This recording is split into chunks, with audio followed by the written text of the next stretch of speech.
Isengesho ry'umunsi.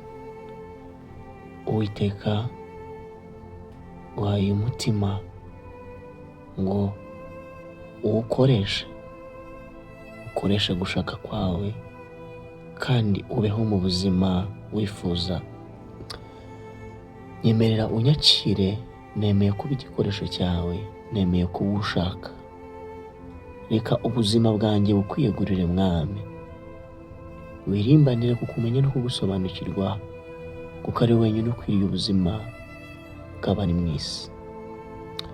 Mukiza w'abari mu isi, tuje imbere yawe uyu munsi, wakire umutima umuntu wese ukwifuza. Mitima yacu irakunyotewe, turifuza ibikari byawe, turifuza urujojo rwawe. Reka ubwami bwawe buze aho turi, ubwami bwawe buze mu mitima yacu, ubwami bwawe buze muri twebwe. Uko ubwami bwawe bubaye, ubuzima burahinduka. Aho ubwami bwawe bubaye, amateka arahinduka. Reka ubwami bwawe buze, amateka ahinduke. Reka ubwami bwawe buze mu izina rya Yesu, bumareho imirimo y'umwanzi. Reka ubwami bwawe buze, uhuza abantu n'ibyabo. Ubwami bwawe turabukeneye, ubwami bwawe turabwifuza. Iyi mitima turayigutuye, iyi mitima nikuyoboke, ukare wenyine ukwiriye. Mu izina rya Yesu Kristo tuguhaye iyi mitima uyikoreshe. Uwiteka niwe ukwiriye umwanya mu buzima bwacu. Reka buri wese mwami mwiza yakire kubohorwa. Reka muri uyu mwanya buri wese mu izina rya Yesu Kristo turakira kubohorwa, turakira kubaho, turakira kunesha, turakira kuba badasanzwe. Uyu munsi wa none tugiye kubaho, tugiye kwitwa abatsinzi, tugiye kwitwa abaneshi, tugiye gushyirwa hejuru. Uwiteka uhimbazwe, uhimbazwe mwami. Twakiriye ubutsinzi, twakiriye kubaho gushya, twakiriye imibereho iturutse muri Kristo, twakiriye uwo kwizerwa ukwiriye ubuzima bwacu. Reka mukiza mwiza buri wese abone kugira neza kwawe.